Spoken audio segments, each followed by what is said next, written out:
Whose is it? I didn't whisper. I didn't yell. I just asked. She blinked twice. Once slow, once sharp, like she was trying to reset reality. We were in the pantry. Of all places. I was holding a box of couscous I never intended to cook. She was barefoot, wearing my hoodie, her phone still buzzing with a text she didn't hide fast enough. That's when I knew. But I needed to hear her say it. It's complicated, she said. I almost laughed. Complicated? You mean the biology, Mallory? Or the betrayal? Outside the pantry, the dinner table was still set. The roast was cold. The candles had burned out to little wax puddles. And the baby name list she started 2 weeks ago was still magnet pinned to the fridge, Caspian, written in pink marker, with a little heart over the eye. I stared at her and waited. I do that a lot, wait. I wait in lines. I wait to be spoken to. I wait to be enough. But not this time. I know it's not mine, I said. My voice cracked on mine, and I hated that it did. Just tell me who. She looked past me, past the pantry, past the roast and the fridge and the life we built together like it was all background noise. Then she finally said it. It's Evans. I laughed. I swear I did. I laughed so hard I thought I was going to choke. Not because it was funny, because it was perfect. Evan, the guy who helped install our ceiling fan. Evan, the guy I gave beer to while he worked. Evan, the guy who called me buddy and winked too often. She reached out like she wanted to touch me, and I flinched. Because her hand, that same hand that once wore my ring, now felt like a stranger's. I didn't mean to hurt you. That line. That tired, recycled, vomit-worthy line. I didn't mean to hurt you. Well, here's the thing. I meant what I did. Every word.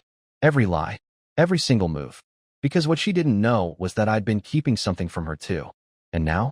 Now it was my turn to destroy her little fairy tale. She didn't say a word after that. Not when I stepped out of the pantry.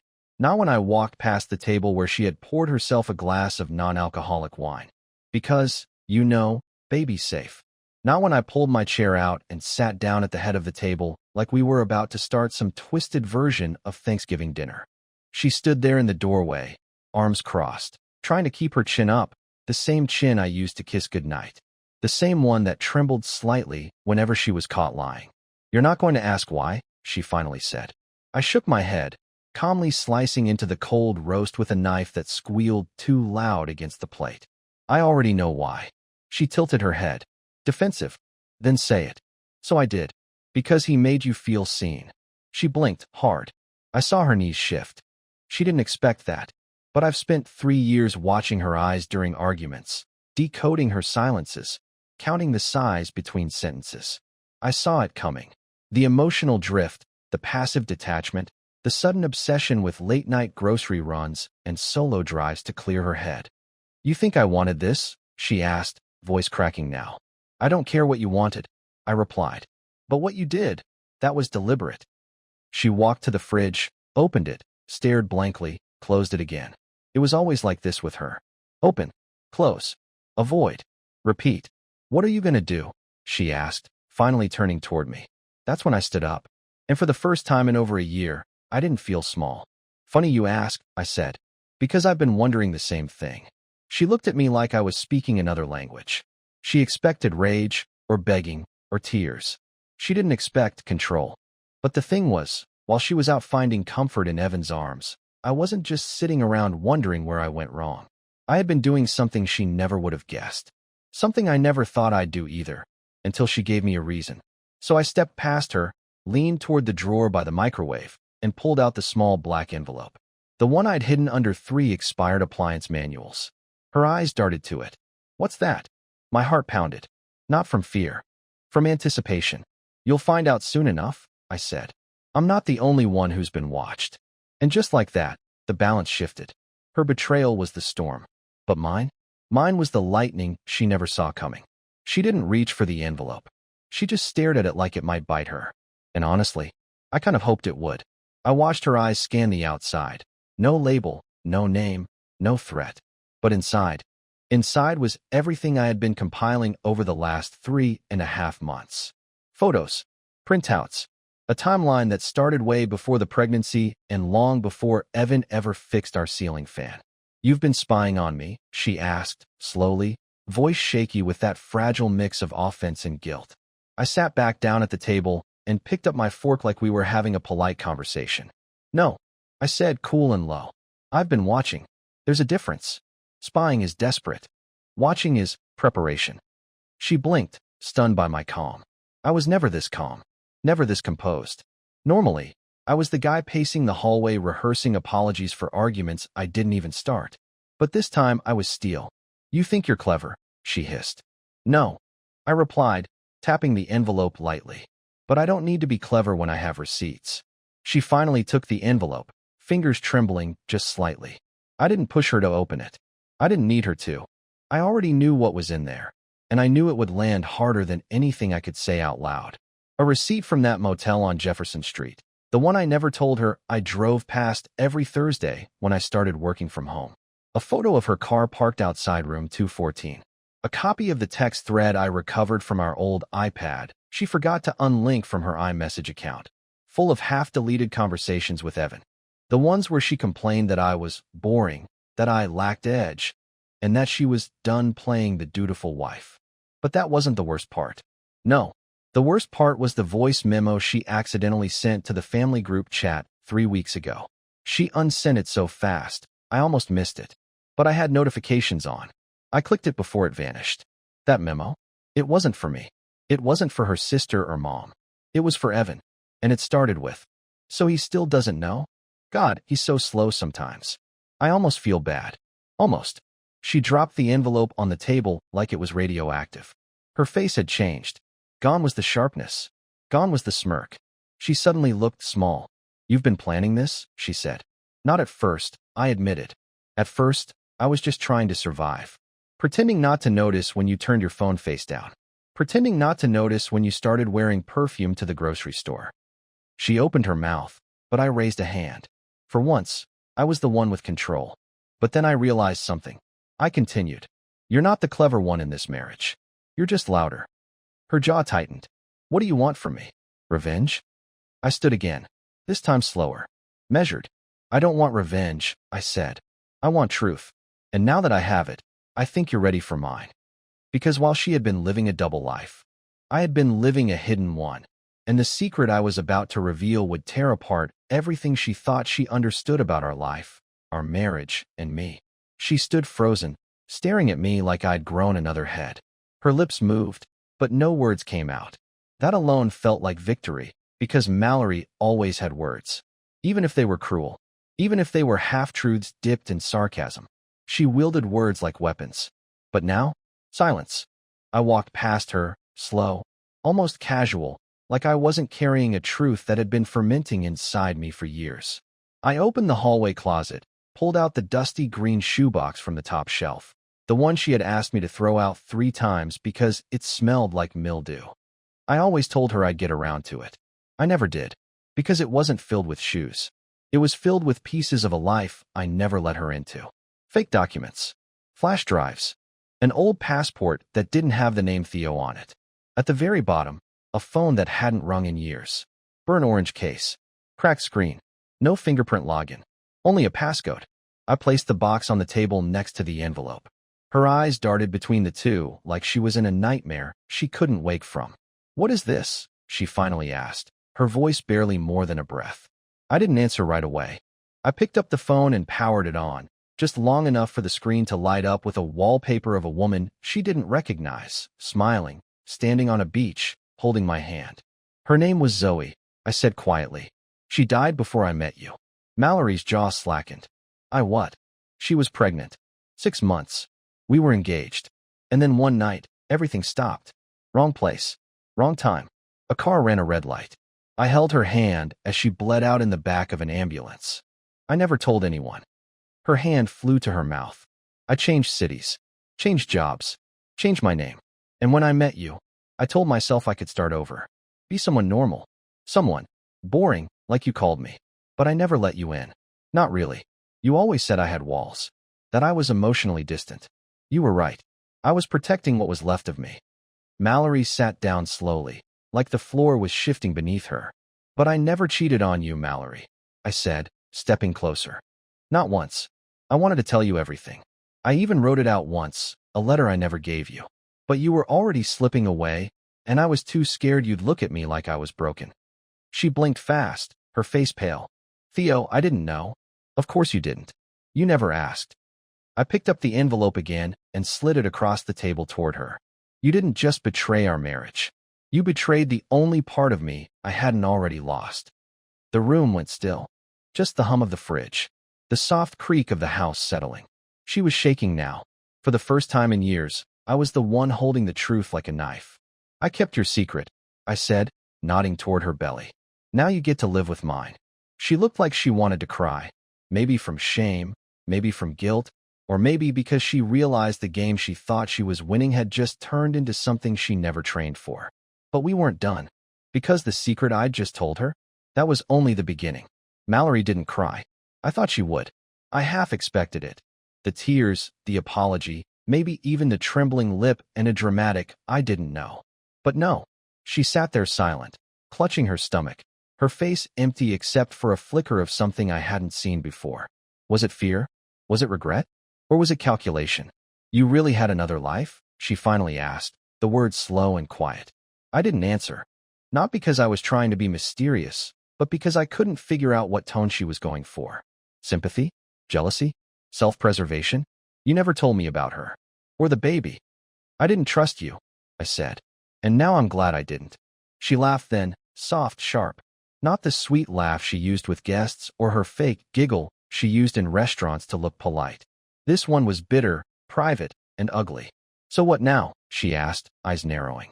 You think this makes you the victim? I stared at her. No.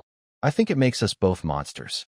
The only difference is I didn't lie to someone who loved me while carrying someone else's child. That landed hard. She looked away. I could see her processing everything, flipping through memories, rereading moments, realizing they suddenly meant something else entirely. She whispered, was any of it real? That hit me harder than it should have. Because I'd asked myself that same question for years, lying in bed next to her, wondering if she kissed me with her eyes closed because she was picturing someone else. If the way she pulled away after sex was normal, or something darker. I leaned over the table, close enough to make her lean back slightly. I loved you, I said. Despite everything. Despite the silence. Despite the nights I sat outside our bedroom wondering if you'd notice I was gone. I stayed. Because I didn't want to lose another future. And for a second, just a second, her face cracked. She almost looked human again. I made a mistake, she whispered. It wasn't planned. You planned to lie every day for 3 months. I shot back. That's not a mistake. That's maintenance. She stood up abruptly. I'm not the only one who lied, Theo. I stood too, slower, controlled. No, I'm just the only one who had a reason. She stormed toward the hallway, muttering something under her breath, and I let her go. Because that was her pattern, retreat when cornered. Hide behind locked doors until the storm passed. But this time, there was no storm. Just truth, and the deafening weight of it. I walked to the living room and pulled the old photo album from the bookshelf. Not the one we showed guests. The real one, with hidden pages. The one that still smelled like sea salt and sunscreen from a beach I hadn't been back to in years. And on the inside of the back cover, taped behind a layer of construction paper, was something she had never seen. A folded contract, a name she didn't recognize, and a signature that wasn't Theo. Because what Mallory didn't know, what she never even suspected, was that I had been working on something in the background, something with legal weight. And if she thought I was going to let her raise another man's child under my roof, in a house I paid for, while pretending I was still in the running, she had another thing coming. Because it wasn't just my story she had shattered. It was hers too. And I was about to take it all away from her, piece by piece. She stayed in the guest room that night. I heard the door close. Not slam, close. Controlled. Like she wanted me to think she was calm. But the truth is, Mallory only ever got quiet when she was panicking. Her silence wasn't peace. It was strategy. She thought if she said nothing, I'd cool off, and everything would reset like it always had. Like I'd crawl back, ask if we could talk, say some spineless line like, I don't want to lose us. But not this time. Not anymore. Because what she didn't know was that while she was lying to my face every day, I had been speaking with someone she never even knew existed. Someone with her maiden name. Her older sister, Tessa. They hadn't spoken in years. Some family drama I was never allowed to ask about. But 2 months ago, she reached out to me. Said she saw Mallory with a man who wasn't me at a bar in Cincinnati. Said she thought I deserved to know. I didn't believe her at first, thought maybe she was trying to stir something up. But then she sent photos. And that's when I started preparing. Tessa had dirt. Old dirt. Family stuff Mallory never wanted to resurface. Not criminal. Not dangerous. Just humiliating. Personal. The kind of things that ruin credibility in courtrooms and with family courts, therapists, and lawyers. Especially in front of a custody judge. I spent the last 6 weeks creating a clean, detailed case file. Nothing illegal, nothing dramatic. Just documented neglect, emotional manipulation, bank withdrawals to cover weekends she claimed were self-care retreats. And the best part? I'd never confronted her about any of it. Not once. Which made it look like I was the stable one. Because I was. I wasn't trying to win an argument anymore. I was building a narrative. One that ended with me walking away, but not empty-handed. The next morning, she came into the kitchen like everything was fine. Said, "Morning," and put on coffee. I didn't respond. I just slid a manila envelope across the counter while she filled the pot with water. She raised an eyebrow. "Another envelope? What now?" "This one's real simple," I said. "It's a waiver. You sign, I walk. You get to keep your secret. I get to keep mine." She looked skeptical, even amused, until she opened it and saw what was inside. Financials. Notes from a therapist she never knew I was seeing. Screenshots from her phone's backup she never knew was still linked to our home server. A notarized statement from Tessa. A drafted joint separation agreement that clearly stated I was not to be held financially responsible for the child in her womb, especially given confirmed paternity tests. Yeah, I had that too. Swabbed her toothbrush last week when she went to the gym. Sent it in with mine. Evans was easy to get. He was stupid enough to leave a beer can in my garage 2 months ago. I had it tested. Matched. Mallory's hands trembled slightly as she reached the last page. "You did all this behind my back?" she whispered. "I learned from the best," I replied. She folded the document slowly, carefully, trying to hide the panic blooming behind her eyes. "You think this scares me?" "No," I said. "But I think it stops you." And it did. Because for once, Mallory wasn't the smartest person in the room. She wasn't the manipulator or the puppeteer.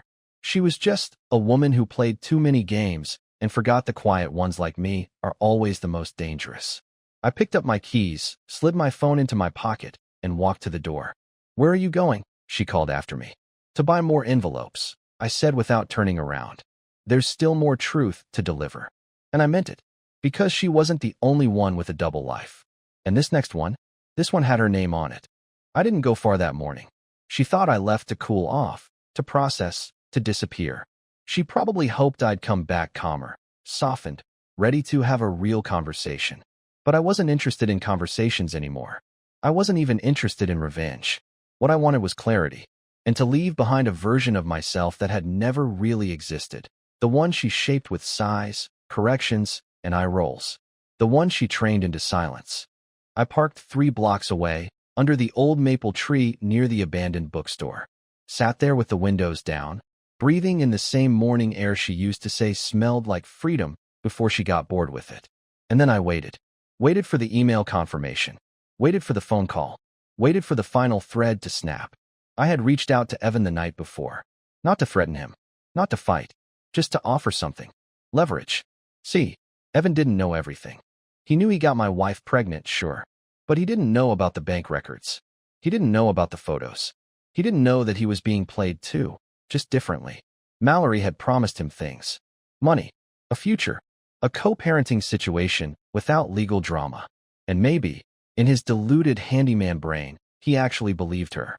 So I sent him a file. Just one. The audio recording from our hallway camera. The one Mallory never knew had audio. It was from 2 weeks ago. Late at night. She was on the phone with someone. She thought I was asleep. She said, "He'll never leave. I know him. He's too soft. Too scared to start over. And even if he finds out, it's too late. I've got him by the throat with this baby." That line was my salvation. Evan responded to the file within 30 minutes. He didn't yell. He didn't deny it. He just sent back one sentence. "I'm out. Thanks for the warning." It was poetic, really. Mallory had built an entire fantasy on the idea that we were both too dumb, too broken, or too dependent to leave her. But what she never accounted for was this. Weak men don't stay weak forever. They observe, they learn, and then they wait. By the time I got back home, she was sitting on the front steps, her phone in hand, mascara smudged under her eyes. She looked like a movie scene, the damaged woman trying to reel the narrative back in. She stood as I walked up the driveway, trying to catch my gaze. "He left," she said, voice shaking. I didn't stop. I walked past her, opened the front door, and let it swing wide behind me. She followed me in, of course. She always followed when she realized she was losing. I didn't speak. I went to the living room and dropped a small cardboard box on the coffee table. She stared at it like it was ticking. "What is that?"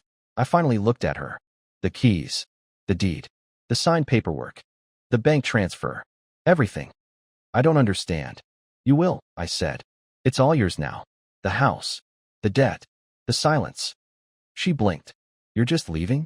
"No." I shook my head. "I left months ago. I'm just finally giving you the room to feel it." Her face contorted. Part horror, part confusion, part fury. "You think this makes you strong?" she snapped. "No," I said calmly. "But it makes me free." She lunged toward the box like she wanted to dump it out. Maybe find something she could argue with. Some crack in the paperwork. Some loophole. But there wasn't one. Because I'd built it the same way she built her lies. Slowly, patiently, and with purpose. "I gave you everything," she hissed. "No," I said. "You gave me a mirror. And I finally had the guts to look in it." And for the first time in our entire marriage, I saw her break. Not because she lost a man. She never wanted one. She wanted control, power, certainty. But what I gave her was worse than rage. Worse than revenge. I gave her a future without me. And she didn't know how to survive that. It's been 7 weeks. The first night in my new apartment, I slept on the floor. No mattress, no furniture, just a rolled-up hoodie under my head and a cheap lamp flickering in the corner. I should have felt pathetic. I didn't. I felt light. Like I had been carrying someone else's version of me for years, and finally set it down. The place is small, 1 bedroom, no balcony, no charm. The oven doesn't heat evenly, and the windows rattle when it rains. But it's mine. There's peace in the imperfection. I don't flinch when I hear the front door open. I don't brace myself for sighs, accusations, or conversations that feel like performance reviews. I started painting again. I hadn't touched a brush since college. Mallory used to say it was a waste of time, that art was what people did when they didn't want to grow up. But now, I spend Sundays covered in acrylics, listening to old music, painting like it matters, even if it doesn't. I also went back to therapy. Real therapy. Not the couple charade where we both sat in silence, daring the other to blink first.